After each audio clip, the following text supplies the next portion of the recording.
আমি যতটুকু জানি আপনাদের এই ক্যাম্পাসে এর আগে কখনো হয়তো ইসলামিক কোনো কনফারেন্স হয় নাই। এটা কি সত্য?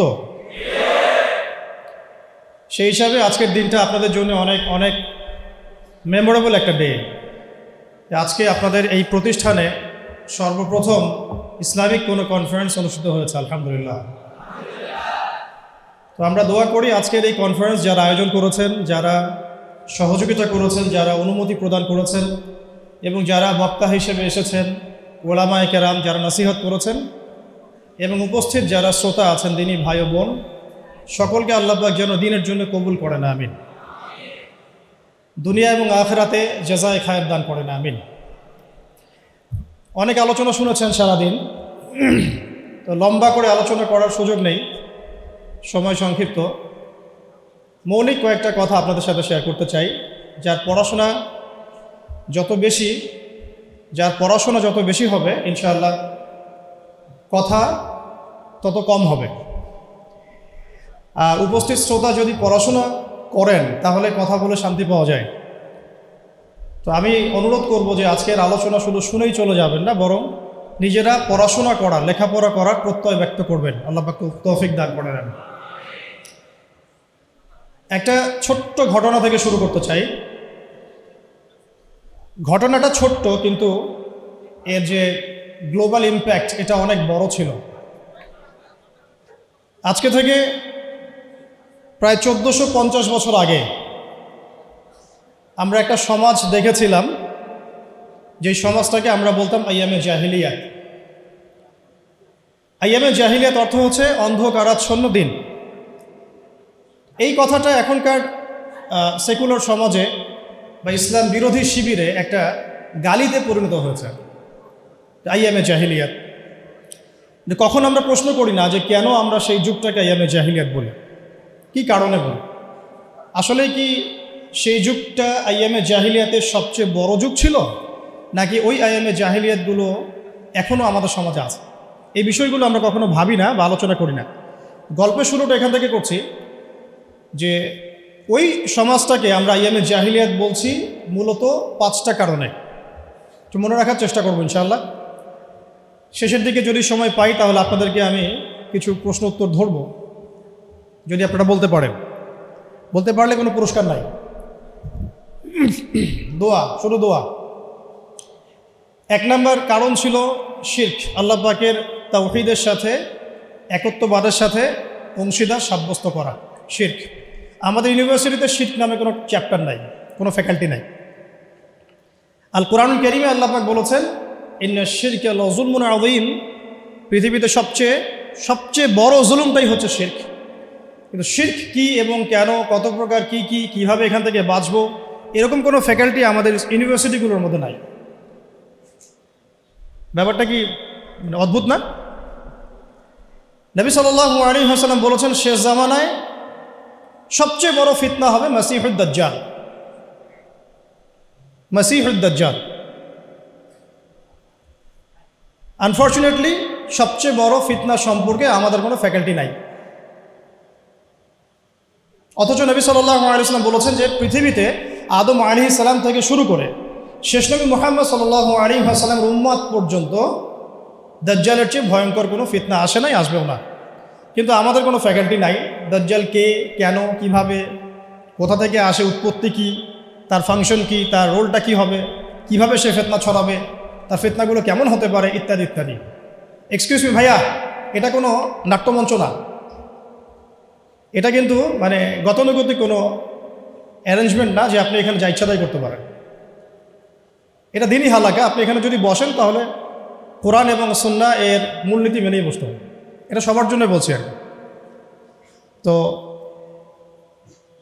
যদি কারো জরুরত দেখা দেয় তাহলে আমরা একা একা লিভ করব, অন্যকে ডিস্টার্ব করব না, মোবাইল ফোনে ব্যস্ত হব না বেশি, মূল আলোচনাটার দিকে ফোকাস করবো ইনশাআল্লাহ। আমরা এই showdown, show off, selfie, live, video এগুলো যতটা পারি একটু কমানোর চেষ্টা করি। কাজ বেশি করার চেষ্টা করি, প্রচারটা একটু কম করার চেষ্টা করি। এতে করে হবে কি আমাদের মনটা রিয়ামুক্ত থাকবে ইনশাআল্লাহ। যত বেশি ইজহার করবেন, ইজহার নিজেকে প্রদর্শন করা, ততই আল্লাহর পক্ষ থেকে কবুলিয়াতটা কমে যায়। আল্লাহ পাকের পক্ষ থেকে একটা কবুলিয়াত এটা কমে যায়।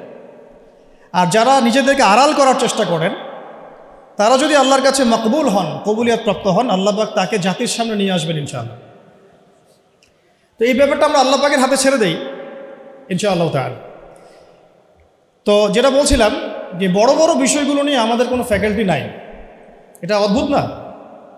এই ওয়ার্ল্ডে ইসলামিক ইকোনমিক্স যারা জানেন না বা বুঝেন না, তারা কোনো না কোনোভাবে হারাম খাবেনই খাবেন, কোনো না কোনোভাবে হারামে লিপ্ত হতেই হবে। কিন্তু ইসলামিক ইকোনমিক্স এবং মডার্ন ইকোনমিক্স, যেটা ওয়ার্ল্ড ব্যাংক এবং IMF-এর আন্ডারে চলে, এটার কম্প্যারিজন নিয়ে আমাদের সাবজেক্ট খুব একটা নাই। আজকে আপনারা সব স্টুডেন্ট, তাই আমি কিছু একাডেমিক কথা বলবো ইনশাআল্লাহ। তো শুরুটা গল্প থেকে যদিও করেছি, আমার টপিকটা কিন্তু একাডেমিক। আমরা কিভাবে কনস্ট্রাকটিভ সিলেবাস মেনটেন করে পড়াশোনা করব বা কিভাবে আমরা জ্ঞানতাত্ত্বিক একটা বিপ্লব সংঘটিত করতে পারি, এটাই মূল উদ্দেশ্য। একদিনের আপনাদের এই কনফারেন্সে এসে চলে যাওয়াটা আমার উদ্দেশ্য না। উদ্দেশ্য হচ্ছে আপনাদের মধ্যে কিছু মানুষ তৈরি করা, যারা আগামী দিনে এই জায়গাগুলোতে দাঁড়াবেন, কথা বলবেন, জাতিকে নেতৃত্ব দেবেন ইনশাআল্লাহ। আপনাদের উদ্দেশ্যটা কি? একটা প্রোগ্রাম অ্যারেঞ্জ করাই কি উদ্দেশ্য? আপনাদের লক্ষ্যটা কি? নিঃসন্দেহে এটা একটা সূচনা, এটা নিশ্চয়ই শেষ নয়, এটা একটা সূচনা ইনশাআল্লাহ। আল্লাহ পাকের কাছে শুকরিয়া যে আল্লাহ পাক সূচনাটা আমাদের হাতে করার তৌফিক দিয়েছেন, আলহামদুলিল্লাহ। এটা আল্লাহ পাক রহম করে আমাদেরকে তৌফিক দিয়েছেন, এখানে আমাদের কোনো ক্রেডিট নাই। লা হাওলা ওয়ালা কুওয়াতা ইল্লা বিল্লাহ, লা মালজা ওয়ালা মানজা মিনাল্লাহি ইল্লা ইলাইহি। তো আইয়ামে জাহিলিয়াত কেন বলি ওই যুগটাকে? কারণ সে যুগে শিরক ছিল এক নম্বর মৌলিক সমস্যা, যেটা এখনকার বিশ্বে সবচেয়ে বড় গ্লোবাল মৌলিক সমস্যা। এখনকার শিরকটা শুধু ধর্মতাত্ত্বিক না, এখনকার শিরকটা হচ্ছে পলিটিক্সের শিরক আছে, ইকোনমিক্সের শিরক আছে, কালচারের শিরক আছে, আপনার বিধর্মীদের মধ্যে তো আছেই। এছাড়াও আমাদের যে পড়াশোনার যে সিস্টেম, এডুকেশন যে প্যাটার্ন, এখানেও শিরক আছে। আস্তে আস্তে আমি ধরাই দিচ্ছি ইনশাআল্লাহ। তো তখনকার শিরকটা ছিল একটা সাময়িক প্রেক্ষাপট, একটা ক্ষুদ্র পরিসরে। এখনকার শিরকটা হচ্ছে গ্লোবাল। এটা যদি আপনি ফাইন্ড আউট করতে না পারেন, ইন্না শিরকা লাযুলমুন আযীম, এর মধ্যে পড়ে যাব। আর সূরা মাঈদার মধ্যে অন্য একটা আয়াতে আল্লাহ পাক বলেছেন যে ব্যক্তি মানে শিরকে লিপ্ত হচ্ছে, ইন্নাহু মান ইউশরিক বিল্লাহ ফাকাদ হাররামাল্লাহু আলাইহিল জান্নাহ, আল্লাহ পাক তার জন্য জান্নাতকে হারাম করে দিয়েছে। নাউযুবিল্লাহ। যে ব্যক্তি শিরকে লিপ্ত হচ্ছে, আল্লাহ পাক তার জন্য জান্নাতকে হারাম করে দিচ্ছে। ওয়া মাওয়াহুন নার, তার জন্য আবাসস্থল হবে জাহান্নাম। ওয়া মা লিয-যালিমিনা মিন আনসার, জালেমদের জন্য কোনো সাহায্যকারী নাই। এখানে শিরকারী ব্যক্তিকে আল্লাহ পাক জালেম বললেন, কারণ ইন্না শিরকা লাযুলমুন আযীম, এই জন্য। এছাড়াও সূরা নিসা যদি আপনারা পড়েন, আপনারা দেখবেন আল্লাহ পাক একাধিকবার বলেছেন যে ইন্নাল্লাহা লা ইয়াগফিরু আন ইউশরাকা বিহি, আল্লাহ পাক তার সাথে শিরকের গুনাহটা মাফ করেন না। ওয়া ইয়াগফিরু মা দুনা যালিকা লিমান ইয়াশা, আল্লাহ পাক এছাড়া যে কোনো গুনাহ যাকে ইচ্ছা মাফ করতে পারেন। যত বড় গুনাহ আমরা করি না কেন, আল্লাহ পাক মাফ করতে পারেন ইনশাআল্লাহ। কিন্তু শিরকের গুনাহ নিয়ে কেউ যদি কবরে চলে যায়, নাউযু বিল্লাহি মিন যালিক, তাহলে এটা ক্ষমা হবে না, এটা স্পষ্ট। তাহলে এটা নিয়ে আমাদের কনসিয়াস থাকা উচিত ছিল, কিন্তু আনফর্চুনেটলি আমাদের 15 বছরের শিক্ষা সিলেবাসে শিরক নামে কোনো কিতাব নাই। পড়েছেন কি কখনো? পরীক্ষা দিয়েছেন? Assignment private? সুবহানাল্লাহ। মুসলিম কান্ট্রির শিক্ষা ব্যবস্থা আস্তে আস্তে আসতেছে ইনশাআল্লাহ। শুরুতেই গলা টিপে ধরা যাবে না, তাই না? আস্তে আস্তে ইনশাআল্লাহ। দ্বিতীয় প্রবলেম ছিল রিবা। রিবা মানে কি? মাশাআল্লাহ, আপনারা তো জানেন। তো তখনকার সুদটা ছিল আবু জেহেল, আবু লাহাবদের দারুন নাদওয়া কেন্দ্রিক। মানে দারুন নাদওয়া মানে হচ্ছে তৎকালীন সময়কার পার্লামেন্ট আর কি। এখনকার অনেকটা ইউনাইটেড নেশনসের মতো। সরাসরি নামটা নিলাম কেন? কারণ দারুন নাদওয়া যা হতো ইউনাইটেড নেশনসে এখন তাই হয়, কোনো পার্থক্য নাই। তো দারুন নাদওয়া কেন্দ্রিক অর্থনৈতিক একটা ব্যবস্থা ছিল। তো সেখানে মূল ভিত্তিটা ছিল রিবা। আর এই রিবা ছিল কয়েকটা সেক্টরে, মানে কয়েকটা প্রকারভেদ ছিল এখানে। কিন্তু এখনকার গ্লোবাল যে রিবা, এখানে এত প্রকারভেদ আছে যেটা বোঝাতে হলে আপনাকে একদিন একটা ফুল ডে সেমিনার করতে হবে অনলি অন রিবা। এত ক্যাটাগরিজ আছে, এত প্রকরণ আছে, যেটা আমি 2 ঘন্টায় বলে শেষ করতে পারবো না। সারাদিন সময় লাগবে, 3-4টা সেশন লাগবে। এমনকি ঈদের আগের দিন আপনারা যে টাকাগুলো কিনছেন, বেশি টাকা দিয়ে কচকচা টাকা নিচ্ছেন, এর মধ্যে রিবা আছে। যে পেপার মানিটা আপনার মানি ব্যাগের মধ্যে আছে, এখন এখানে রিবা আছে। যে যে মনিটরি সিস্টেমটার মধ্যে আমরা আমাদের সেন্ট্রাল ব্যাঙ্কগুলোকে ফাংশন করেছি, এর মধ্যে রিবা আছে। যে ওয়ার্ল্ড ব্যাংক থেকে লোন নেওয়ার জন্য আমরা উঠে পড়ে লেগেছি, এর মধ্যে রিবা আছে। যে ইলেকট্রনিক মানি আপনি বায়বীয়ভাবে পাস করছেন, এক্সচেঞ্জ করছেন, কেনা বেচা করছেন, এর মধ্যে রিবা আছে। রিবার এত ক্ষেত্র আছে যেটা আসলে সংক্ষিপ্ত সময়ে বোঝানো সম্ভব না। শুধু এতটুকু বলবো, ওই জামানা রিবা ছিল একটা নির্দিষ্ট ক্ষেত্র বিশেষে। এখনকার রিবা হচ্ছে পুরো গ্লোবাল ইকোনমিক সিস্টেমটাই দাঁড়িয়ে আছে অন দ্য বেসিস অফ রিবা। আল্লাহ পাক আমাদেরকে বোঝার তৌফিক দান করুন। আর আপনারা খুব ভালো করেই জানেন রিবা এর 70 বা 73টা পাপের শাখা আছে। তার সবচেয়ে নিচের শাখাটা কি? নিজের মাকে বিয়ে করা। আমরা সবাই কম বেশি নাউযুবিল্লাহি মিন যালিক এই পাপের সাথে সম্পৃক্ত। আর সবচেয়ে মজার ব্যাপারটা দেখেন, আমাদের এই 15-20 বছরের যে এই এডুকেশন সিস্টেম, মানে প্যাটার্নটা আমাদের এখানে Islamic the comparison between Islamic economics and world economics এমন কোনো সাবজেক্ট আপনার চাই আছে? 15 বছরে পড়েছেন ভাই? অনেস্টলি বলেন। আপনারা যেখানে বসে আছেন, আমিও একসময় ওখানে বসেছি আমরাও। তো এই সিলসিলাটা কিন্তু আমরাও পার করেছি, এসএসসি, এইচএসসি, অনার্স, মাস্টার্সের ব্যাপারগুলো। এই পুরো 15 থেকে 16 বছরে বা আরও বেশি 18 বছরে the comparison between Islamic economics and the world economics এরকম কোনো সাবজেক্ট আমরা পড়ি নাই। শিরকের উপর কোনো সাবজেক্ট আমরা পড়ি নাই। দাজ্জাল তো আলোচনাই নাই, এটা তো মিম্বর থেকে উঠে যাচ্ছে আস্তে আস্তে। ইনস্টিটিউশন এটা কীভাবে আলোচনা হবে? 2-4 জন যারা কথা বলে এদেরকে মানুষ পাগল মনে করে, আর একটু পাগল মনে করে, আর কোনো সাবজেক্ট পায় না, এগুলো সাবজেক্ট নিয়ে কথা বলতেছে। অথচ ওয়ার্ল্ডের সবচাইতে ভাইটাল সাবজেক্ট হচ্ছে দাজ্জাল। জেরুজালেম থেকে যে খেলাফা সারা ওয়ার্ল্ডে কায়েম হবে সামনে, এটার প্রথম আদু মানে শত্রু হচ্ছে দাজ্জাল নিজেই। তার সাথেই ব্যাটলটা হবে। তাকে হত্যা না করা পর্যন্ত জেরুজালেম থেকে সারা ওয়ার্ল্ড ওয়াইড ইসলামিক খেলাফা বা ইসলামিক শাসন ব্যবস্থা বাস্তবায়িত হবে না।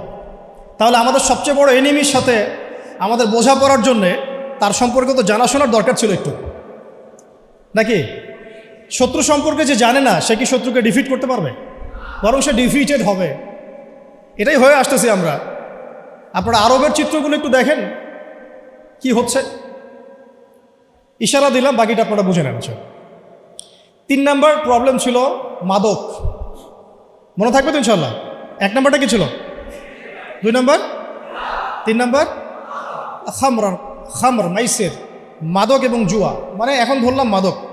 তো এই মাদক আর জুয়ার এই প্রবলেমটাকে আপনি যদি একটু গ্লোবালি এখন মিলান, বলেন এটা কি বেড়েছে না কমেছে? শুধু একটা নির্দিষ্ট ক্ষেত্রে আছে, মক্কার মধ্যে না সারা ওয়ার্ল্ডে? এই যে এখন ফোনে জুয়া, ফোনের মধ্যে জুয়া,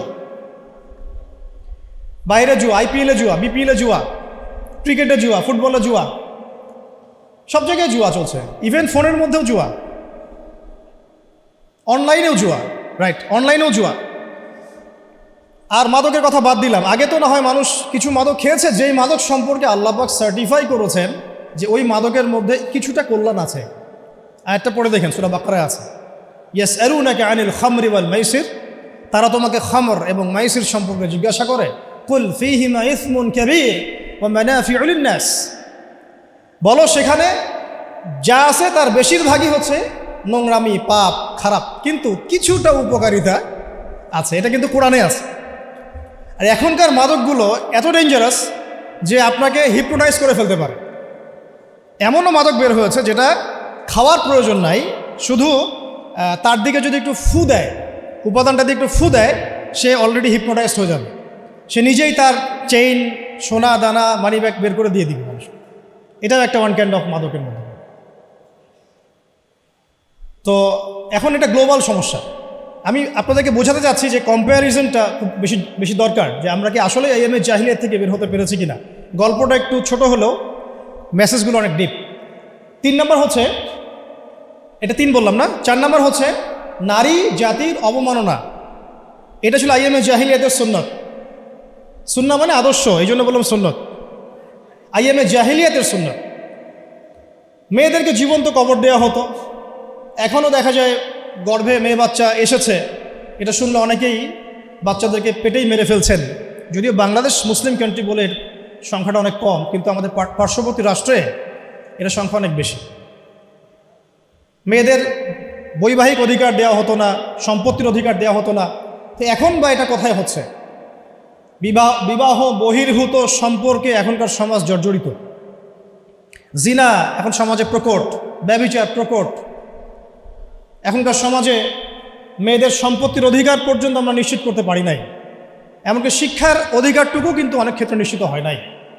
আর তারা যদি শিক্ষা অর্জন করতে ঘরের বাইরে আসে, তাদের নিরাপত্তা কিন্তু নিশ্চিত হয় নাই। হয়েছে কি? ধর্ষণ কি বেড়েছে না কমেছে? আপনারা সবাই সাক্ষী এগুলো। আদম শুমারির মতো যদি কোনো সতীত্ব শুমারি করতে পারে বাংলাদেশে কেউ, সে দেখবে যে বাংলাদেশে অনার্স পড়ুয়া বহু ছেলে মেয়ে অনার্স শেষ করার আগেই তাদের সতীত্ব নষ্ট করে ফেলছে। এছাড়া টিজিং তো আছেই, অ্যাবিউজিং তো এগুলো তো আছেই। তো নারীর অবমাননার বিষয়গুলো যদি বলতে শুরু করি, এটা আলাদা সেশন লাগবে। এটা আপনারা সবাই বুঝতে পারছেন যে আমরা ওই দুষ্ট চক্র থেকে বের হতে পারি নাই। 4 নম্বর এটা হলো। 5 নম্বর হচ্ছে গোত্রীয় হানাহানি আর কি। গোত্রীয় হানাহানি, কনফ্লিক্ট, বিভিন্ন ব্যাটল হতো গোত্রে গোত্রে। এটা আইএমএ জাহিলিয়াতের মধ্যে ছিল। এখন এই গোত্রীয় হানাহানিটা কিন্তু পলিটিক্যাল দ্বন্দ্ব, গ্লোবাল অ্যাসপেক্টসে এই যে যুদ্ধ বিগ্রহগুলো, এইগুলোতে রূপ নিয়েছে। কোনো অংশে কমে নাই, কিন্তু বেড়েছে।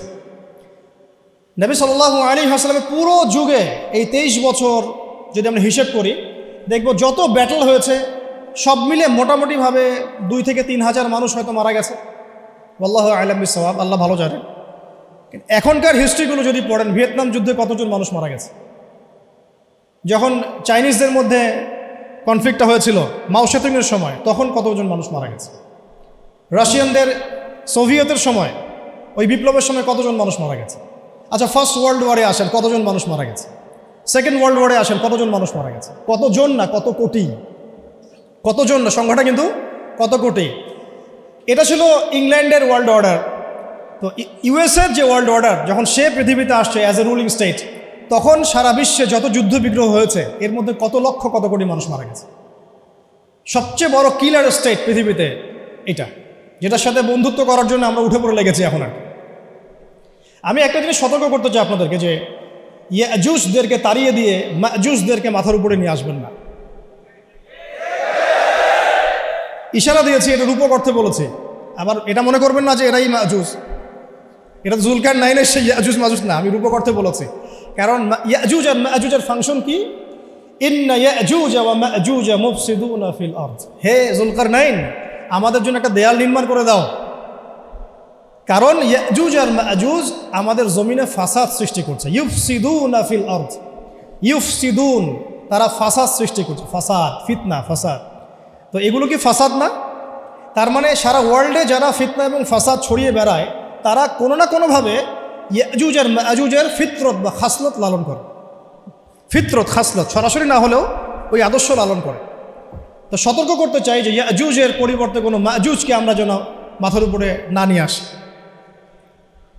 তো যে প্রসঙ্গে এদিকে চলে আসলাম, যে দেখুন এই গোত্রীয় হানাহানির বিষয়গুলো কিন্তু এখনও কমে যায় নাই, বরং সারা ওয়ার্ল্ডে এগুলো বেড়েছে। এবং তথাকথিত যে সভ্যতা বলে আমরা দাবি করি পশ্চিমাদেরকে, তাদের হাতে বিগত 100 বছরে 1914 সালে অটোম্যানরা ডিফিট হওয়ার পরে, বা 1919-এ একবারে ফুললি ডিফিট হওয়ার পরে, বা 1924 সালে ওই যে মোস্তফা কামাল আতাতুর্কের যে গভর্নমেন্ট, ওর পর থেকে আপনি লাস্ট 100 বছরটা হিসেব করে দেখেন, তাদের হাতে পৃথিবীতে কতজন মানুষ মারা গেছে। 100 বছর হিস্ট্রি, জাস্ট 100 বছর। তো তারা আমাদেরকে সভ্যতার ডেফিনেশন শেখাচ্ছে, সভ্যতার ধারক ও বাহক হয়ে তারা বসে আছে। এগুলো ভাবার বিষয় আমাদের, কারণ আল্লাহ রব্বুল আলামিন আমাদেরকে অন্ধ থাকতে বলেন নাই, বরং আল্লাহ পাক সূরা আরাফের মধ্যে বলেছেন যে ইন্টারনাল ব্লাইন্ডনেস মানে আধ্যাত্মিক অন্ধত্ব, এটা জাহান্নামে যাওয়ার অন্যতম একটা কারণ। আবার বলছি, কথাটা রিপিট করছি, ইন্টারনাল ব্লাইন্ডনেস মানে আধ্যাত্মিক যে অন্ধত্ব, এইটা জাহান্নামে যাওয়ার অন্যতম একটা কারণ।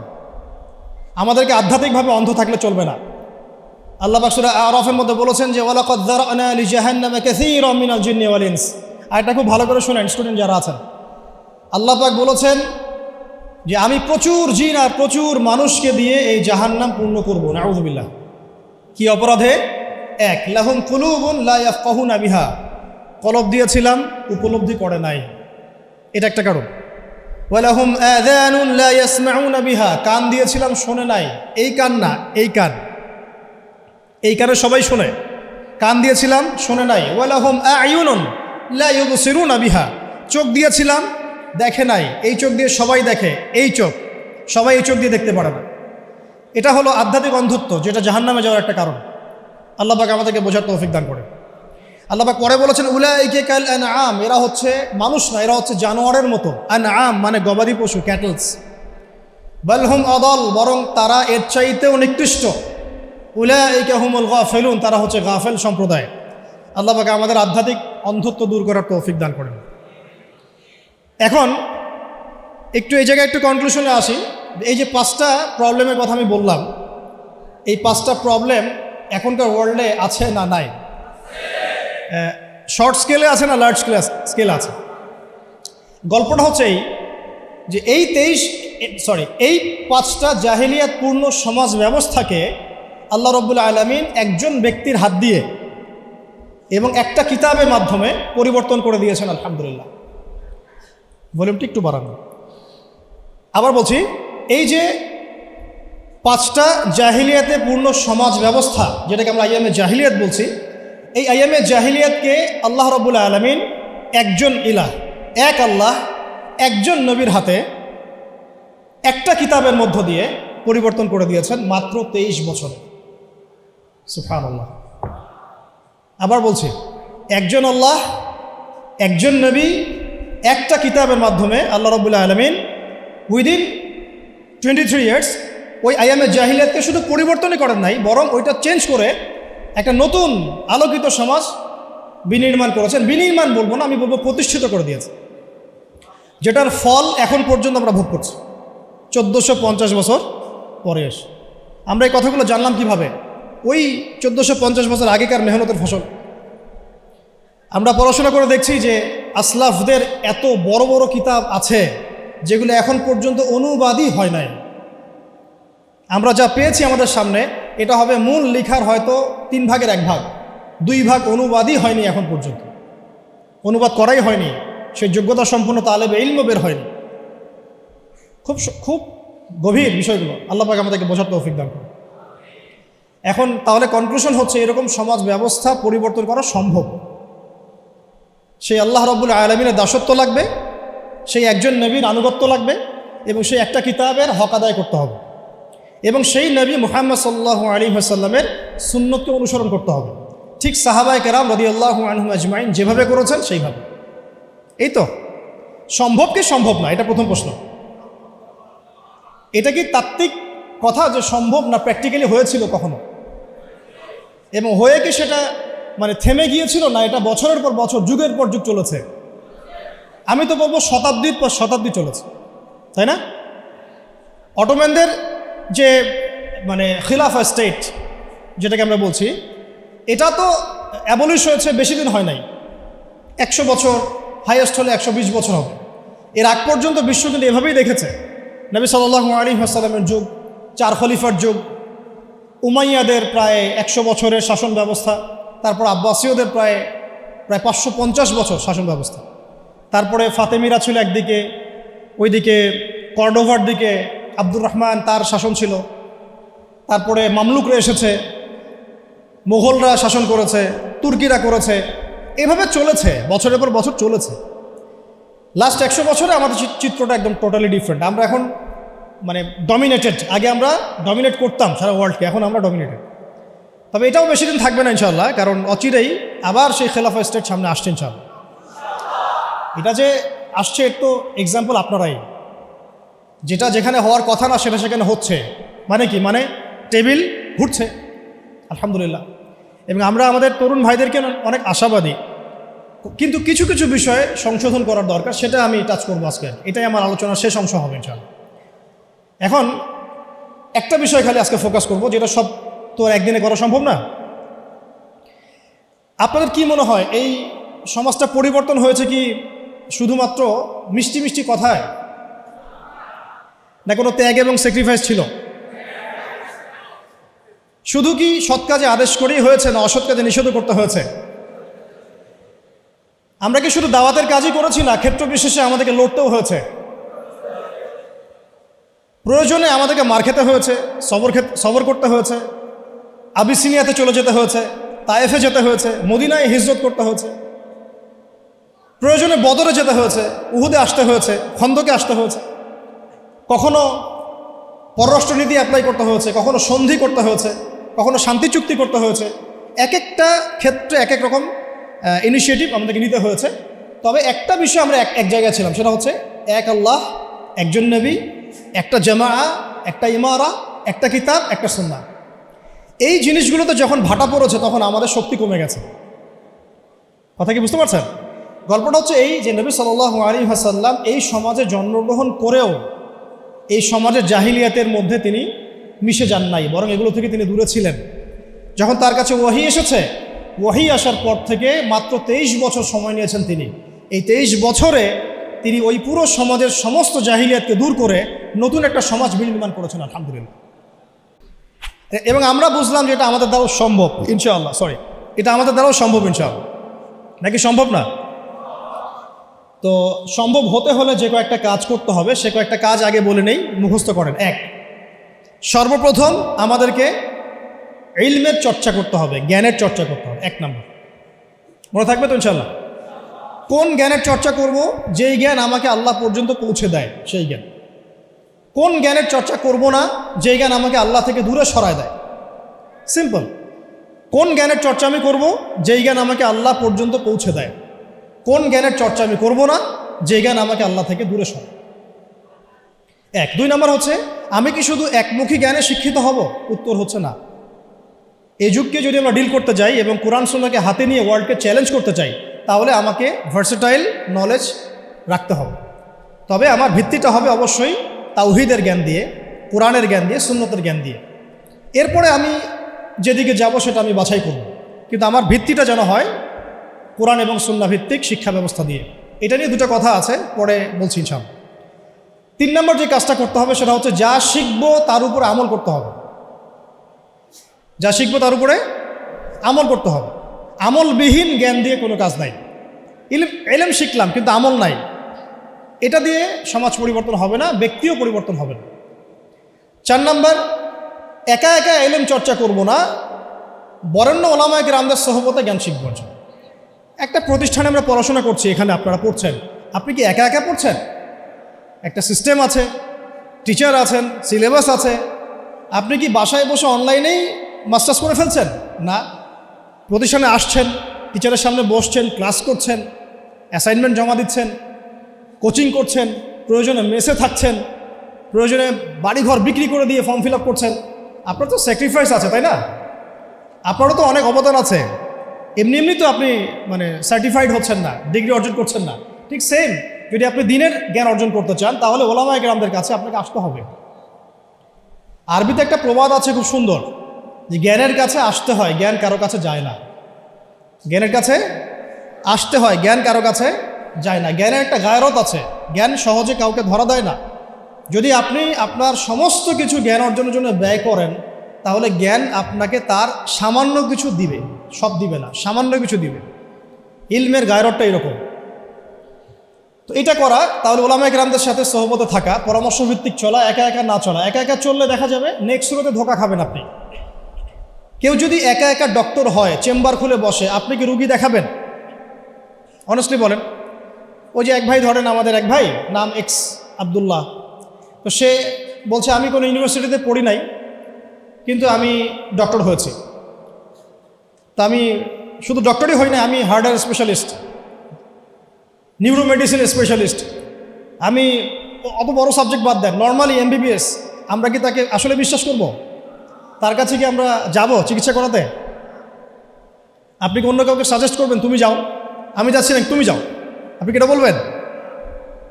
তাহলে ইলমের ক্ষেত্রে আমরা এমন কেন হলাম? দিনই ইলম অর্জন করতে হলে আমাকে সেই একটা ক্রাইটেরিয়া মেনটেন করে আমাকে আসতে হবে। সিলেবাস লাগবে, ওলামায়ে কেরাম লাগবে, প্রতিষ্ঠান লাগবে। এবং তাদের সহবতা থেকে দিন শিখতে হবে, সময় লাগবে। এটা কি আমরা 5 বছরে শিখে ফেলেছি? আপনি এখানে সময় দিচ্ছেন 15 বছর, 20 বছর। তাহলে যদি আমরা চাই বড় কোনো ফকিহ হব, বড় কোনো মুজতাহিদ হব, বড় কোনো তাফসীর কারক হব, উলামা হব, তাহলে আমাদেরকে সময় দিতে হবে, 1 দিন 2 দিন না, কমপক্ষে 10 থেকে 15 বছর। এটা দেওয়ার পরেও যে আমরা বড় আলেম হয়ে যাব, মুহাদ্দিস হয়ে যাব, নিশ্চিত না। কারণ এই অঙ্গরে জ্ঞান শেখার কোনো শেষ নাই। তার উপর আবার ওই জ্ঞানের উপর আমল লাগবে, এবং সেই যেটা আমি শিখেছি ওইটা সত্যি সত্যি সমাজে বাস্তবায়ন করছি কিনা, এটাও একটা ফ্যাক্টর কি। তো অত গভীরে নিচ্ছি না আপনাদেরকে। মূল কথাটা হচ্ছে ওলামায়ে কেরামের সোহবতে থাকা। এটা হলো 4 নাম্বার। 5 হচ্ছে হালাল খাওয়া, হারামের দিকে না যাওয়া, হালাল রিজিকের দিকে ছোটা, হারামের দিকে না যাওয়া। 6 নাম্বার আখলাক, চরিত্রটাকে পবিত্র রাখার চেষ্টা করা। রাখার চেষ্টা করে না, বরং আসলে রাখতেই হবে। বোধ দিনী বোন, দিনী ভাই সবাইকে বলছে আর কি, আখলাক বা চরিত্রটাকে পবিত্র রাখতেই হবে। এর জন্য যা করার তাই করতে হবে, এর জন্য যা করার তাই করতে হবে। 7 নম্বর হচ্ছে যে আমাদের আত্মশুদ্ধি অর্জন করতে হবে, তাজকিয়া অর্জন করতে হবে। তাজকিয়া মানে হচ্ছে হৃদয়টাকে পবিত্র রাখা। এখানে দুনিয়াবি লোভ, লালসা, হিংসা, বিদ্বেষ, গীবত, তহমত এগুলো বাদ দিয়ে এটা ফ্রেশ মন লালন করবেন। এই মনটা নিয়ে আপনি আল্লাহর পথে ছুটবেন। 8 নাম্বার, সবাই মিলে সৎ কাজে আদেশ করতে হবে এবং অসৎ কাজে নিষেধও করতে হবে। মানে সবাইকেই অ্যাটলিস্ট পার্ট টাইম দায়ী হতে হবে। কয়েকজন মানুষের উপরে দায়িত্ব ছেড়ে দেওয়া যাবে না। কথা কি বোঝাতে পারছি? কয়েকজন মানুষের উপরে দায়িত্ব ছেড়ে দিয়ে আপনি নিশ্চিন্তে বসে থাকবেন না। উম্মাহ আপনার কাছে কিছু চায়, এটা দায়িত্ব শুধু আমার একার না, আপনাদের সবারই।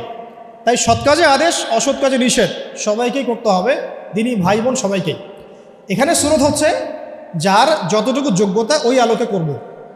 যে বিষয়টা আমি বুঝি না, যে যোগ্যতা আমার নাই, সেটার দাওয়াত আমি দিতে যাব না।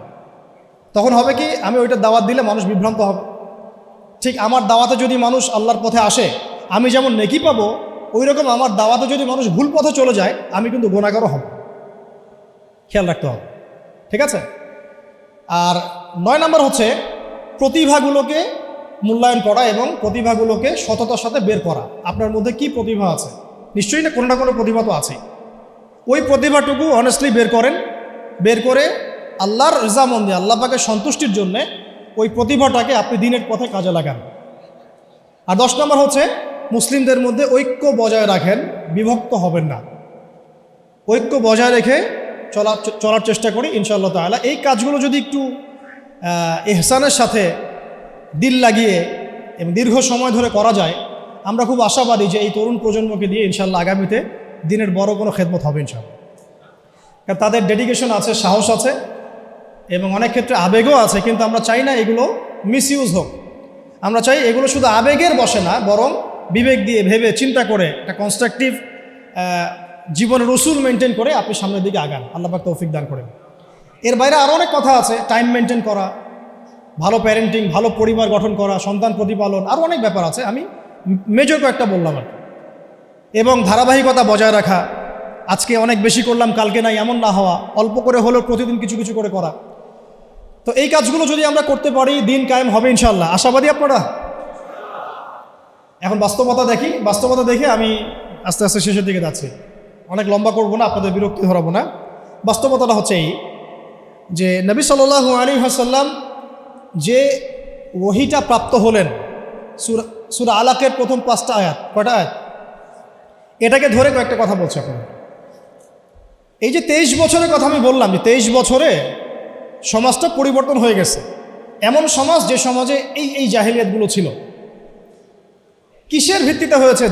জাদু দিয়ে, মানুষকে মেরে পিটিয়ে, রিমান্ডে নিয়ে টর্চার করে, মানুষকে উঠিয়ে উঠিয়ে আয়না ঘরে নিয়ে পরিবর্তন করা হয়েছে। কোনটা বলেন?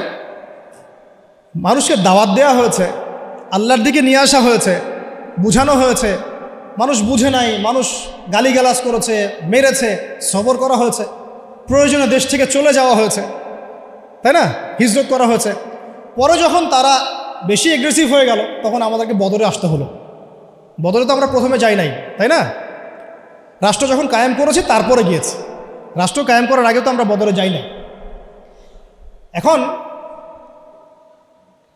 আমরা এই পুরো যে কাজগুলো হয়েছে এর গোড়াটা যদি আপনি সার্চ করেন দেখবেন সেটা হচ্ছে ওই প্রথম ওহীর ভিত্তিতে ইকরা বিসমি রাব্বিকাল্লাযী খালাক। প্রথম ওহীটা কি ছিল? ইকরা বিসমি রাব্বিকাল্লাযী খালাক। আজকে একটু সময় নিয়ে আমি আয়াতগুলো আপনাদেরকে বোঝাচ্ছি। অনেক জায়গায় সময় পাই না, পরিবেশ পাই না। আমার কাছে মনে হচ্ছে এখন বলার মতো পরিবেশ আছে, তাই বলছি। ধৈর্য আছে আপনাদের? আচ্ছা, একটু শুনেন, আয়াতগুলো শুনেন।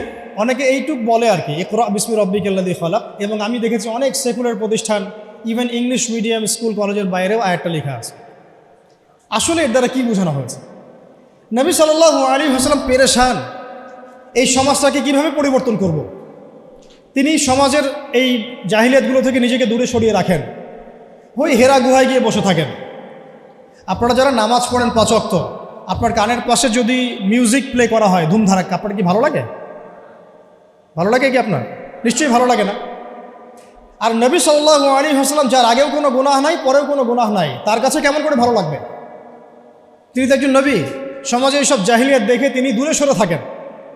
দেখেন আমাদের সমাজেও কিন্তু যে মানুষগুলো একটু আল্লাহওয়ালা, সমাজের জাহিলিয়াত তাদেরকে ভালো লাগে না, তারা আলাদা হয়ে চলে। তখন সমাজ ওদেরকে বলে তার আনসোশ্যাল, তাই না? আমরা বিপদে পড়ি, তখন খুব বিব্রতকর অবস্থায় পড়ি। তা নবী সাল্লাল্লাহু আলাইহি ওয়াসাল্লাম সেখানে পেরেশান।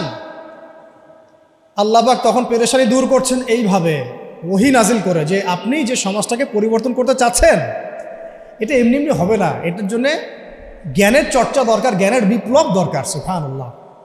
এই জন্য প্রথম আয়াত আসছে পড়ুন। প্রথম আয়াত তো বলা হয় নাই যে শিরক করবেন না, মাদক দ্রব্য কেউ সেবন করবেন না, পর্দা করো, ইভেন নামাজ পড়ো, আল্লাহকে সিজদা করো, হ্যাঁ, সুদ খেও না, এরকম কি প্রথম আয়াত ছিল? প্রথমে বলা হচ্ছে পড়াশোনা করতে।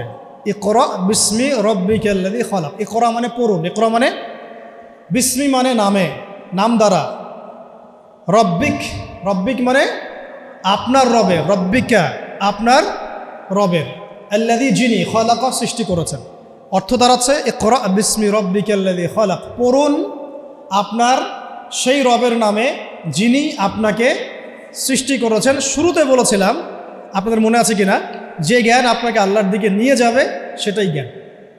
এইটা হচ্ছে দ্য ডেফিনেশন অফ নলেজ। বুঝাতে পারছে কি ভাই? জ্ঞানের সংজ্ঞা কি? যে জ্ঞান আপনাকে আল্লাহর দিকে নিয়ে যাবে সেটাই হচ্ছে মূলত জ্ঞান। ইকরা বিসমি রাব্বিকাল্লাযী খালাক। এখনকার এই আয়াতটা নিয়ে আগে দুটো কথা বলে নেই। আচ্ছা দাঁড়ান, আগে অনুবাদটা করে নেই। দ্বিতীয় আয়াতে আল্লাহ পাক বলছেন খালাকাল ইনসানা মিন আলাক, খালাকাল ইনসানা মিন আলাক, যিনি মানুষকে সৃষ্টি করেছেন জমাট বাঁধা রক্তপিণ্ড থেকে। পুরা আমাদের যে মেডিকেল সায়েন্স আছে, এই আয়াত থেকে তাদের শেখার যে কত কি আছে আল্লাহ ভালো জানেন। ইকরা ওয়া রাব্বুকাল আকরাম, ইকরা ওয়া রাব্বুকাল আকরাম, আপনি পড়ুন, আপনার রব মহিমান্বিত। আল্লাযী আল্লামা বিল কলম, যিনি মানুষকে কলম দ্বারা জ্ঞান শিক্ষা দিয়েছে। পুরো সিস্টেমটার মধ্যে আপনার কলম, এবং সেই লাউহে মাহফুজেও আছে কলম। কলম দিয়ে লাউহে মাহফুজে লেখা হচ্ছে। ইভেন কলম আল্লাহ পাকের প্রাচীন সৃষ্টি। আমাদেরকে সৃষ্টি করার, আসমান জমিন সৃষ্টি করার 50,000 বছর আগে আল্লাহ পাক এই কলম, এই লাউহে মাহফুজ, আরশ, এগুলো সব সৃষ্টি করেছেন। তাকদীর লিখে ফেলেছেন। কলমকে আল্লাহ পাক বলেছেন উকতুব, লিখো। কলম বলেছে মাযা আকতুব, আমি কি লিখব? আল্লাহ পাক বলেছেন কিয়ামত পর্যন্ত যা হবে সব লিখে ফেলো।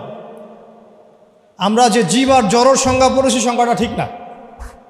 আল্লাহ পাকের যখন হুকুম হবে, আজকে আমরা যেখানে বসে আছি এই জমিনও কথা বলবে ইনশাআল্লাহ। ইয়াউমাইযিন তুহাদ্দিসু আখবারাহা, যেদিন এই জমিন তার বৃত্তান্ত বর্ণনা করবে। তো জীব জ্বরের এই ক্লাসিক্যাল সংজ্ঞা বাদ দিয়ে আমরা এটা বোঝার চেষ্টা করি।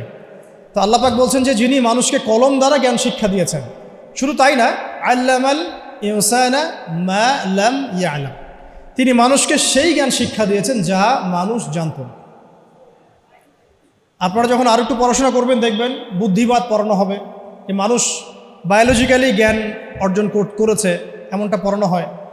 অভিজ্ঞতাবাদ পড়ানো হয়, কেউ কেউ সমন্বয় মতবাদ পড়ার। কিন্তু আসলে জ্ঞানের উৎস কিন্তু আমরা না। জ্ঞানের মূল উৎস হচ্ছে আল্লাহ পাক নিজে, স্বয়ং তিনি হচ্ছেন জ্ঞানের মূল উৎস। আল্লাহ নিজে তার সৃষ্টিকে, মানে বান্দাদেরকে জ্ঞান শিক্ষা দিয়েছে। দলিল আরেকটা আছে, আদম আলাইহিস সালামকে সৃষ্টি করার পরে আল্লাহ পাক কিন্তু বলেছিলেন ওয়াল্লামাল আদামা আসমাআ কুল্লাহা, আল্লাহ রাব্বুল আলামিন আদম আলাইহিস সালামকে তার পক্ষ থেকে সব নাম শিক্ষা দিয়েছেন। সুবহানাল্লাহ। জ্ঞানের মূল উৎস কে তাহলে? আচ্ছা, এখন এই 5টা আয়াত যখন নাজিল হলো, অর্থগুলো তো মোটামুটি জানলেন। ইকরা বিসমি রাব্বিকাল্লাযী খালাক, পড়ুন আপনার সেই রবের নামে যিনি আপনাকে সৃষ্টি করেছেন। খালাকাল ইনসানা মিন আলাক, যিনি মানুষকে জমাট বাঁধা রক্তপিণ্ড থেকে সৃষ্টি করেছেন। ইকরা ওয়া রাব্বুকাল আকরাম, পড়ুন আপনার রব মহিমান্বিত। আল্লাযী আল্লামা বিল কলম, যিনি মানুষকে কলম দ্বারা জ্ঞান শিক্ষা দিয়েছেন। আল্লামাল ইনসান মা লাম ইয়ালাম, মানুষকে সেই জ্ঞান শিক্ষা দিয়েছেন যা মানুষ জানত না। এই যে গল্পের জার্নি বিগেন্স সেখান থেকে।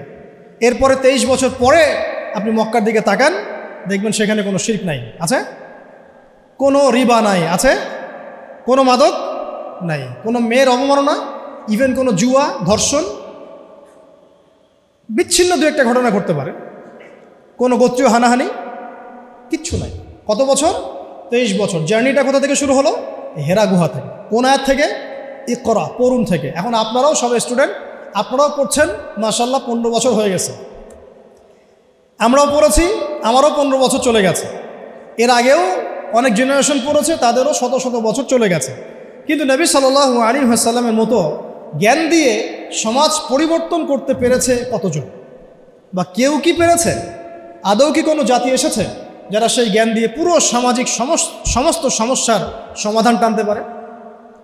তাহলে এখান থেকে আমাদেরকে বুঝতে হবে আমাদের জ্ঞানের দৈন্যতা কোন কোন জায়গায় আছে। বুঝতে পারছেন কি কিছুটা? আমরাও তো ট্রাই করলাম, বিগত 50 বছর হলো স্বাধীনতার, রেজাল্টটা কি? সামাজিক ইম্প্যাক্টটা কোথায়? ইম্প্যাক্ট এইখানে, নামাজ, রোজা, হজ, জাকাত, বাস। ইভেন জাকাতও এখন খুব একটা মানুষ দেয় না, ইল্লা মাশাআল্লাহ। বেশিরভাগ মানুষ কিন্তু জাকাত দেয় না। নামাজ পড়ে যারা, তারাও অনেকে জাকাত দেয় না।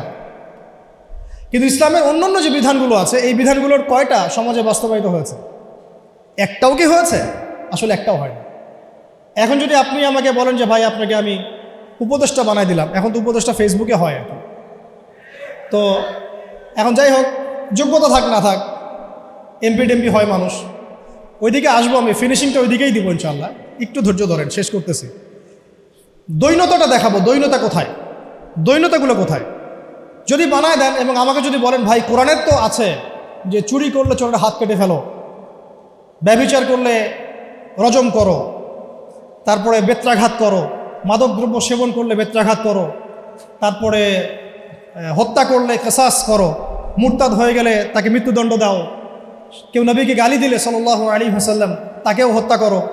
আমি যদি এগুলো বাস্তবায়ন করতে যাই আগামীকাল, আমি কি আদৌ পারবো? এখন প্রশ্নটা হচ্ছে কেন পারবো না? উত্তর, এক বাক্য উত্তর হচ্ছে, আমাদের সমাজের মানুষ বিগত সময়গুলোতে নামাজ, রোজা, হজ, জাকাত এই শব্দগুলো যতটা শুনেছে, শরিয়া, দাওয়াত, জিহাদ, ইকামতে দিন, কিসাস, হুদুদ এই শব্দগুলো শোনে নাই। বুঝতে পারতেছিলাম? নামাজ শব্দ অর্থ জানেন কারা কারা? হাত তুলতে বললে সবাই হাত তুলবেন, তাই না? জাকাত শব্দের অর্থ কারা কারা জানেন বললে সবাই হাত তুলবেন। তা আমি যদি বলি হুদুদ অর্থ কি, কয়টা এবং কি কি, দেখবেন অনেক হাত নেমে গেছে। কিসাস অর্থ কি, কত প্রকার, কি কি, হাত নেমে যাবে। শরিয়া আইন কত প্রকার, কি কি, কোন কোন আইনগুলোকে শরিয়া আইন বলে আমরা অনেকেই জানবো না। তাহলে এখানে আমাদের সামাজিক একটা ব্যর্থতা আছে। এই ব্যর্থতাটা আমরা আমাদের কাঁধে নিতে চাই, অন্যদেরকে দিতে চাই না। এই ব্যর্থতা তাদের যারা এইসব জায়গায় দাঁড়িয়ে কথা বলি, যারা আমরা লিখি, যারা আমরা অন্যকে নসিহত করি, যারা আমরা মিম্বরে বসি, যারা আমরা খুতবা দেই, ওয়াজ মাহফিলের প্যান্ডেলে বসি, আমাদের সবার দায়িত্ব এটা, আমাদের কাঁধে আসবে এটা। কেন জনগণ এই শব্দগুলো জানে নাই? সিম্পল, বলা হয় নাই, বা বলা হলেও অত গভীরভাবে আলোচনা হয় নাই, আলোচনা করা হয়তো পরিবেশ পাওয়া যায় নাই, অথবা অডিয়েন্স সাড়া দেয় নাই, বা বলতে গেলেই ধরা হয়েছে আর ওই আয়নাঘরে টপ টপ করে ফেলা হয়েছে। তো এখন তো অনেক প্রতিবন্ধকতা, এখন না হয় কিছু কথা বলা যাচ্ছে। তো আমরা চাচ্ছি এই ফ্লোটা যেন জারি থাকে। এই জন্য আমাদের দোয়া করা উচিত আল্লাহ পাক যেন ইসলামপন্থী কোনো সরকারকে উপরে নিয়ে আসেন। আমরা জানি যে এখন আমরা শরিয়া কায়েম করতে পারবো না, কিন্তু পারবো না, আল্লাহ পাক চাইলে তো অবশ্যই পারবো, কিন্তু আমাদের একটা প্রজ্ঞার আলোকে আমরা বলছি যে এখন ইনস্ট্যান্ট আপনি শরিয়া কায়েম করতে পারবেন না। প্রেক্ষাপটটা এমন নাই, মানুষ এটা বুঝে না, তাদের কাছে আমরা জনমতটা তৈরি করতে পারি না সেভাবে। কিন্তু যদি কোনো ইসলামপন্থী সরকার আমাদের মাথার উপরে থাকেন, তখন দেখা যাবে আমরা একটা সময় পাবো, সুযোগ পাবো মানুষকে দাওয়াত দেওয়ার জন্য। তাই আজ না হলেও কাল ইনশাআল্লাহ দেখা যাবে ঠিকই জনগণ এটা বুঝতে পারছে ইনশাআল্লাহ। তারা নামাজকে যেমন গুরুত্ব দিবে, শরিয়াকেও গুরুত্ব দিবে ইনশাআল্লাহ। আল্লাহ পাক আমাদেরকে বোঝার তৌফিক দান করেন। কারণ বাস্তবতায় এসে শেষ করি, একটা কিতাবের দাওয়াত, একজন নবীর সুন্নাত সমাজে বাস্তবায়িত করার ফলে একদল মানুষ একসাথে মেহনত করেছেন, সাহাবায়ে কেরাম, সমাজ পরিবর্তন হয়ে গেছে। ঠিক আছে তো কথা? আর আমরা সবাই এক জায়গায় আসতে পারি না, বাংলাদেশে এটা সম্ভব বলে আমার কাছে মনেও হয় না। তবে এখন আমি বলি যে এটা জরুরত নাই, প্রয়োজন নাই। আল্লাহ পাক যদি অল্প কিছু মানুষকে কবুল করেন, ওই মানুষগুলোকে দিয়েই সমাজ পরিবর্তন হবে ইনশাআল্লাহ। সবাইকে এক জায়গায় আসতে হবে না, যদি না আসে কোনো সমস্যা নেই, জরুরি না, আসলে ভালো আলহামদুলিল্লাহ। একজন আমিরের অধীনে ছিলেন, নেতা কয়জন ছিল তখন? তো এখন আমরা সবাই মিলে এক জায়গায় বসতে পারছি না, এবং আমরা আমাদের মধ্য থেকেও একজন বিচক্ষণ নেতাকে সামনে এগিয়ে দিতে পারছি না। এখানে আমাদের মনের মধ্যে অনেক সমস্যা দেখা যায়, অনেকে একজনকে মানতে চায়, আরেকজনকে মানতে চায় না। অনেকের মনের মধ্যে থাকে এমন যে আমি কি কম জানি, আমি কেন তার আনুগত্য করবো, কেন দাসত্ব না, আমি কেন তার আনুগত্য করবো। অনেক প্রবলেম, আমরা পারি না। কিন্তু অন্তত যেটা পারবো সেটা আমি বলছি, শুধু যেটা পারি না ওটা আজকে বলছি না। পারবো কোনটা? সেই এক আল্লাহর তাওহীদ শিখতে পারবো কি না ইনশাআল্লাহ? পারবো কোনটা? সেই একজন নবী সাল্লাল্লাহু আলাইহি ওয়াসাল্লামের সুন্নতের উপর নিজে প্রতিষ্ঠিত থাকার চেষ্টা করবো ইনশাআল্লাহ। আমার দেহ, আমার চিন্তা, আমার চেতনা, আমার কাজ, আমার কর্ম সব নবীর সুন্নাহ মোতাবেক হবে ইনশাআল্লাহ। পারবো কোনটা? সেই একটা কিতাব আল কোরআনের হক আদায় করা। পারবো তো ইনশাআল্লাহ? শেষ পয়েন্টটা আপনাদের সাথে আজকে শেয়ার করছি আজকের মতো, যে ওই যে একটা কিতাব, এই কিতাবের হক আছে মোট 6টা। কয়টা বলেন? 1 নাম্বার বিশুদ্ধ করে তেলাওয়াত শেখা। 1 নাম্বার, আমার সাথে বলেন, 1 নাম্বার বিশুদ্ধ তেলাওয়াত শেখা। 2 নাম্বার এর ভাষা শিক্ষা করা, কোরআনের ভাষা শিক্ষা করা, নিজের উপরে ফরজ করে নেওয়া উচিত। কোরআনের ভাষা যে জানে না, সে কোরআন বুঝতে পারবে না, ফুল স্টপ। অনুবাদ পড়ে কোরআন বোঝা যাবে না, যা বুঝবেন সেটা ভাষা। অ্যারাবিক টু অ্যারাবিক না বুঝতে পারলে কোরআনের মূল অন্তর্নিহিত সার আপনি উদ্ধার করতে পারবেন না, চরমভাবে ব্যর্থ হবেন। একটা ল্যাঙ্গুয়েজ না জানলে আমি ইংরেজি ডিপার্টমেন্টে ভর্তি হতে পারবো না, সিম্পল, এটা অ্যাজ সিম্পল অ্যাজ দ্যাট। আমি ইংরেজি জানি না, তাহলে ইংরেজি মাধ্যমে আমি পড়াশোনা করতে পারবো না, সিম্পল। আরবি জানি না, আমি কোরআন বুঝতে পারবো না। যা বুঝতে পারবো সেটা অনুবাদ দেখে বোঝাটা, আর কোরআনের গভীরে যে ঢোকা, এটা মানে 7 জমিন আর 7ম আসমানের মধ্যে পার্থক্য, এত বেশি পার্থক্য, সম্ভব না। তো 2 নাম্বার হচ্ছে আমাকে ভাষা শিখতেই হবে। আমরা একটা জোর দাবি জানাবো, প্রত্যেকটা প্রতিষ্ঠানে যেন কোরআনুল কারীম শিক্ষাটাকে বাধ্যতামূলক করা হয়। প্রত্যেকটা প্রাইমারি স্কুলেই আল কোরআনের শিক্ষাটাকে বাধ্যতামূলক করতে হবে। আপনারা এগ্রি করেন তো না কিছু? প্রত্যেকটা হাই স্কুলে আরবি ভাষা শিক্ষাটাকে বাধ্যতামূলক করা উচিত, যেভাবে ইংরেজি বাধ্যতামূলক করেছেন ঠিক সেইভাবেই। প্রত্যেকটা ইউনিভার্সিটিতে নবী সাল্লাল্লাহু আলাইহি ওয়াসাল্লামের জীবনীর জন্য সিরাতের আলাদা ফ্যাকাল্টি থাকতে হবে ইনশাআল্লাহ। প্রত্যেকটা প্রতিষ্ঠানে ফরজে আইনের কোর্স থাকতে হবে, আমাদের ভাইরা জানবে কোন কোন বিষয়গুলো ফরজে আইন। প্রতিটা বিশ্ববিদ্যালয়ে আমাদের উচিত আল কোরআনের তাফসীরের জন্য কিছু কিছু ফ্যাকাল্টি চালু করা, ইসলামের ইতিহাস চালু করা, ইসলামী ফিকহের নলেজ অর্জন করা এবং আকীদার জ্ঞান অর্জন করা। অন্তত এই 4-5টা সাবজেক্ট আমাদের প্রত্যেকটা প্রতিষ্ঠানে থাকা উচিত। ইউনিভার্সিটি লেভেলের কথা বলছি, অন্তত ইউনিভার্সিটি লেভেলে। আর মূল পড়াশোনা তো আমরা করব প্রাইমারি লেভেল থেকেই। আল্লাহ পাক আমাদেরকে তৌফিক দান করেন। তো শিক্ষানীতিতে অনেক দৈন্যতা আছে, ওইটা আমার লাস্ট পয়েন্ট হবে ইনশাআল্লাহ। আগে বলে নেই যে 6টা কি। একটা কি ছিল?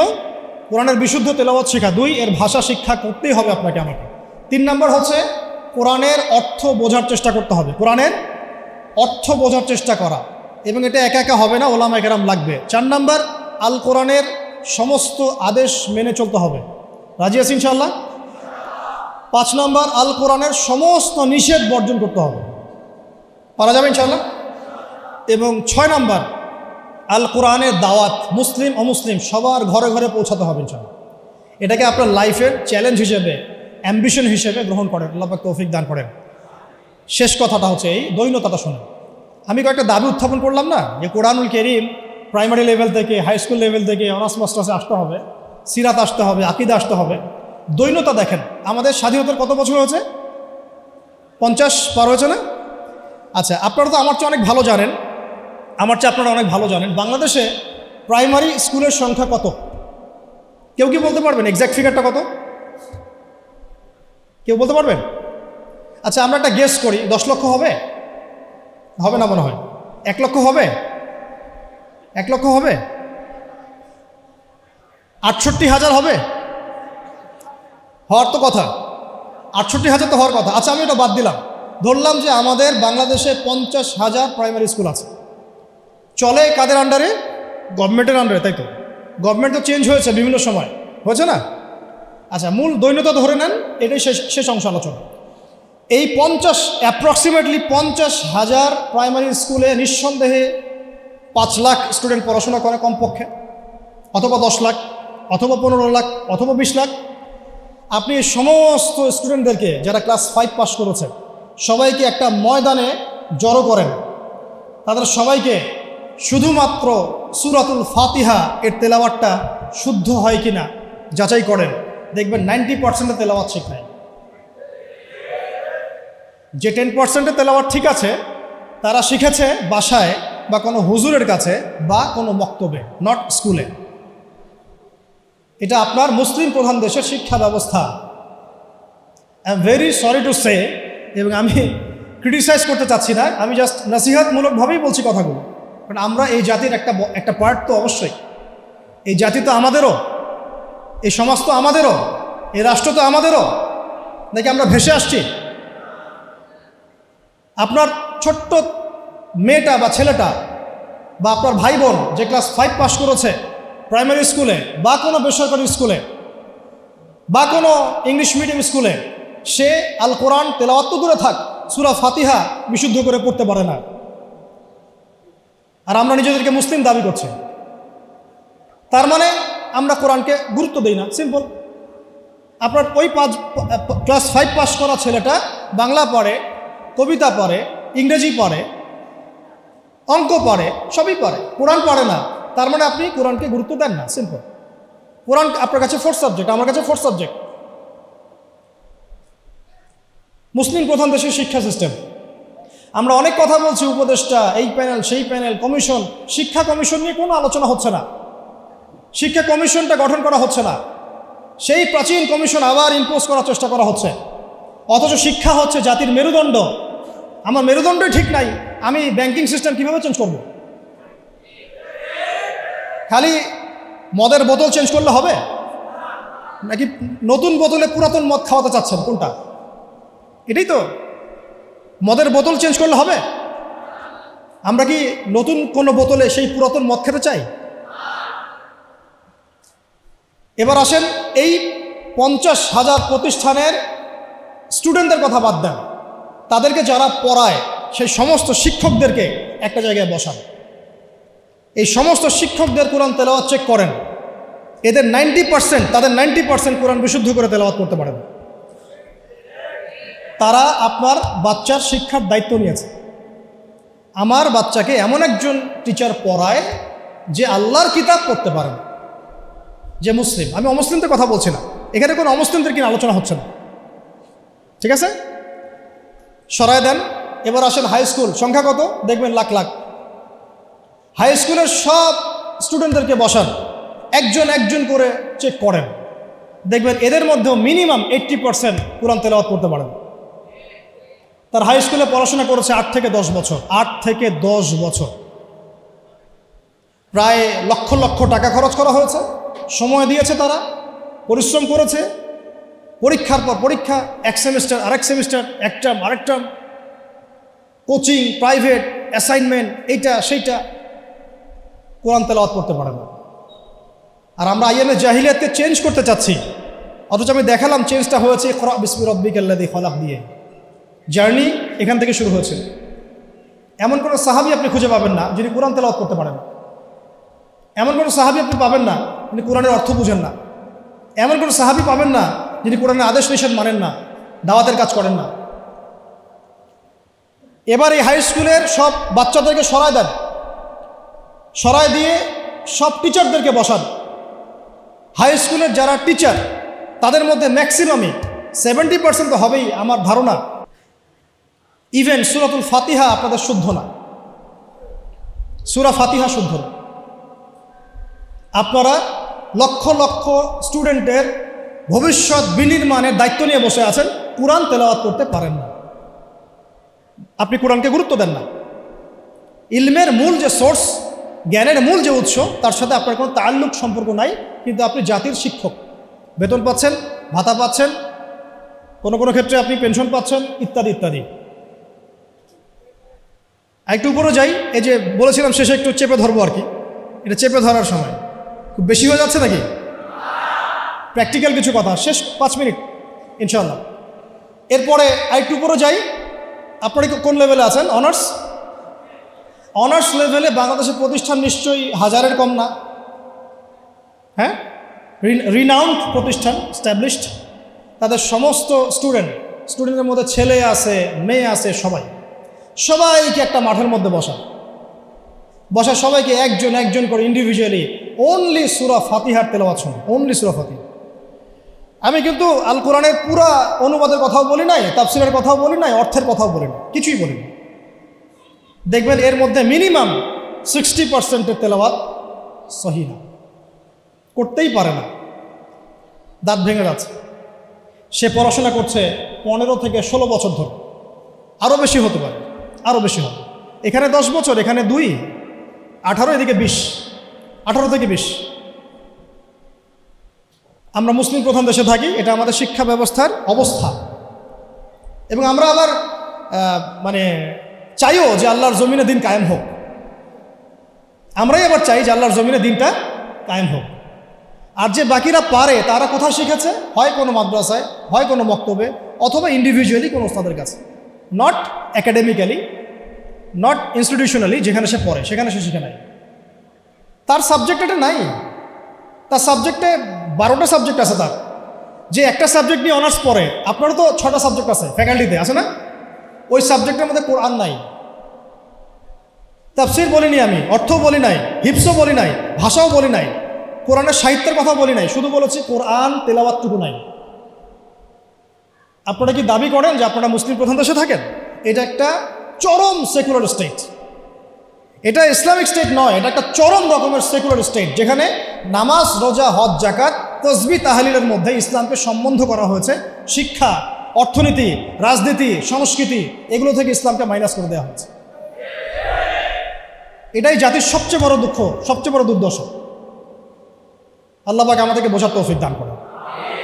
এবার এই সমস্ত অনার্স পড়ুয়া ভাইদের, বোনদের, টিচারদেরকে আমরা বসাতে চাই একটা জায়গায়। এটা কল্পনা করছি আর কেন, অঙ্ক করি মনে মনে। বসান, একজন একজন করে আপনি চেক করেন। তারা বাংলায় পারদর্শী থাকবে, সাধারণ জ্ঞান তারা জানবে, সাম্প্রতিক বিশ্ব তাদের মুখস্থ থাকবে, তারা কেউ কেউ বিসিএস ক্যাডার হবেন, আরও বড় হতে পারেন। ইংরেজি একদম ফ্লুয়েন্টলি বলে দিবেন, আমি যে লেকচার দিলাম সেটা ইংরেজিতে অনুবাদও করতে পারবেন। এবং রাষ্ট্রীয় বড় বড় দায়িত্বে তারা থাকবেন, বেতন পাবেন, ভাতা পাবেন, বাড়ি গাড়ি পাবেন। বাট আপনারা অন্তত 50% তাদের কোরআন তেলাওয়াত করতে পারেন। আপনারা লক্ষ লক্ষ তরুণ প্রজন্মের মেরুদণ্ড গড়ার কারিগরের দায়িত্ব নিয়েছেন কোরআন ছাড়াই, কোরআনের সাথে কোনো রকম সম্পর্ক ছাড়াই। হ্যাঁ, ওই বয়সে গিয়ে অনেকে হয়তো চিল্লা দিচ্ছেন, তাবলীগে সময় দিচ্ছেন, বা কোনো মসজিদে যাচ্ছেন, কোনো হুজুরকে ধরছেন, ধরে শিখছেন। তাদের সংখ্যা 0.111%, 0.0011%, খুবই কম।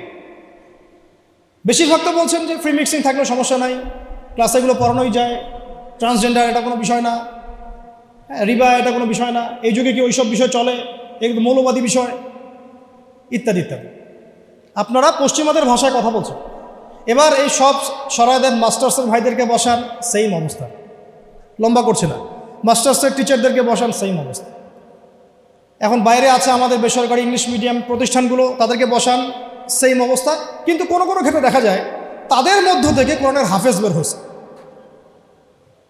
এমনও ইংলিশ মিডিয়াম স্কুল আছে, আমি নিজেও একসময় কাজ করেছি, আমাদের পড়াশোনার ব্যাকগ্রাউন্ড তো এগুলোই ছিল আর কি। ওখানেও দেখতাম অনেক হাফেজ আছে, হচ্ছে, প্রাতিষ্ঠানিকভাবে হচ্ছে অথবা বেসরকারিভাবে হচ্ছে বা ব্যক্তিগত উদ্যোগে হচ্ছে। তো ইংলিশ মিডিয়াম প্রতিষ্ঠানগুলোকে বসান, সেম অবস্থা দেখবেন। অন্যান্য সরকারি কারিকুলামের বাইরে যারা বেসরকারি স্কুল করেছেন তাদেরকে বসান, দেখবেন সেম অবস্থা। বেসরকারি স্কুল, বেসরকারি কলেজ, বেসরকারি ইউনিভার্সিটি, সেম অবস্থা। তাদের বড় বড় গর্জিয়াস প্রতিষ্ঠান আছে, বিশাল বিশাল ক্যাম্পাস, বিশাল বিশাল জমি। কোরআন নাই, ইল্লাল কোরআন। কুল্লু শাই মৌজুদ, সব কিছু মৌজুদ আছে ইল্লাল কোরআন, কোরআন ছাড়া। যেটা আছে এটা এতই কম, এটা আই ওয়াশ শোডাউন করা ছাড়া কিচ্ছু না। এটা আই ওয়াশ করা যে আমি কিছুটা কোরআন পড়াই। আমাদের ওস্তাদ একটা কথা বলেন, আমাদের ওস্তাদের কথা বলছি, ওস্তাদ হচ্ছেন আমাদের বাইতুল মোকাররমের বর্তমান খতিব। তিনি একটা কথা বলেন যে মানুষ, এটা আমাকে বলেছেন পার্সোনালি, অন্যদেরকে বলেছেন কিন্তু আমি জানি না, যে মানুষ যে বিষয়টাকে গুরুত্ব দেয় তার জন্যে মানুষ সময় ঠিকই বের করে নেয়। মানুষ যে বিষয়টাকে গুরুত্ব দেয় তার জন্য মানুষ সময় ঠিকই বের করে নেয়। ফোন চালাতে তো আমাকে বলা হচ্ছে না, আমি টাইম বের করে নিচ্ছি। বড় বড় ক্ষেত্রে গার্লফ্রেন্ডকে সময় দিতে আমাকে বলা হচ্ছে না, আমি টাইম বের করে নিচ্ছি। আমি ইউটিউবিং করতে টাইম বের করে নিচ্ছি। আমি ব্যবসার জন্য টাইম বের করছি, রাজনীতি করার জন্য টাইম বের করছি। কোরআন শেখার জন্য আমার টাইম হচ্ছে না। তার মানে আমি কোরআনকে, সিরাতকে, হাদিসকে, ইসলামের প্র্যাকটিক্যাল বিষয়গুলোকে আমি এতটা মূল্যায়ন করছি না। As simple as that. তো উস্তাদের একটা কিতাব আমার হাতে আছে, জাস্ট একটা বলে দেই, কয়েক সেকেন্ড লাগবে। প্রত্যেক ভাই যারা আজকে লেকচার শুনছেন, যারা তালেব ইলম মানে জ্ঞানের ছাত্র, আমরা আলেম হওয়ার কথা বলছি না, আমরা বলছি শুধু তালেবে ইলম হয়ে যান, মানে জ্ঞানের ছাত্র হয়ে যান। যারা জ্ঞানের ছাত্র হতে চান, যে আমিও একটু জ্ঞান শিখবো, আমিও একটু ছাত্র হব, এই বইটা মাস্ট বি পড়বেন।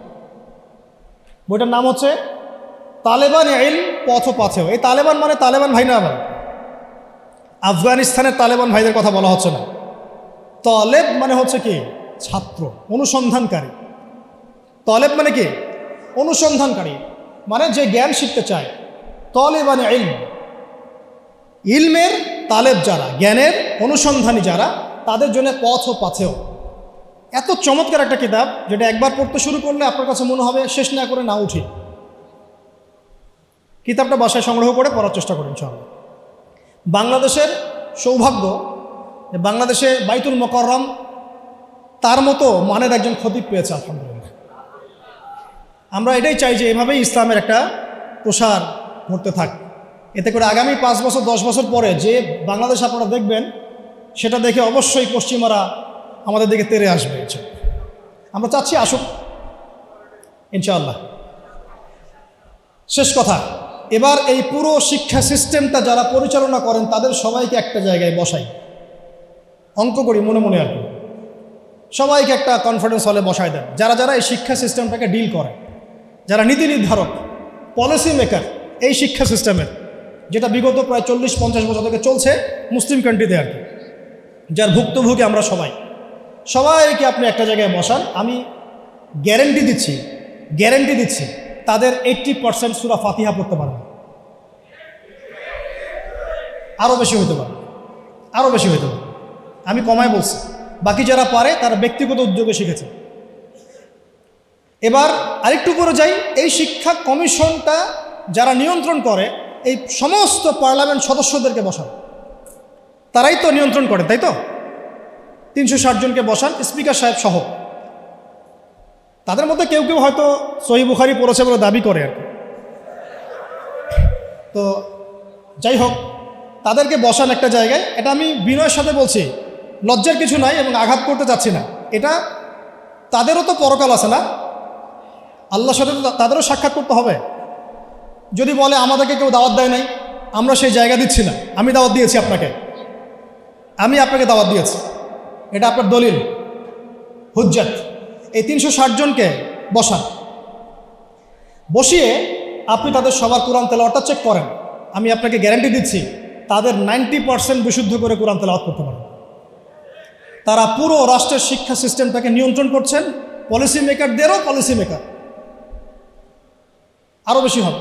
তাহলে এই যদি হয় একটা মুসলিম কান্ট্রির অবস্থা, তাহলে আমাদের এই যে লক্ষ লক্ষ না, কোটি কোটি ছেলে, কোটি কোটি মেয়ে, হাজার হাজার স্কুল, লক্ষ লক্ষ কলেজ, এই আপনার প্রাইমারি স্কুল, হাই স্কুল, বেসরকারি স্কুল, ইউনিভার্সিটিস, এখানে তো মিনিমাম কোটি কোটি মানুষ পড়াশোনা করছে।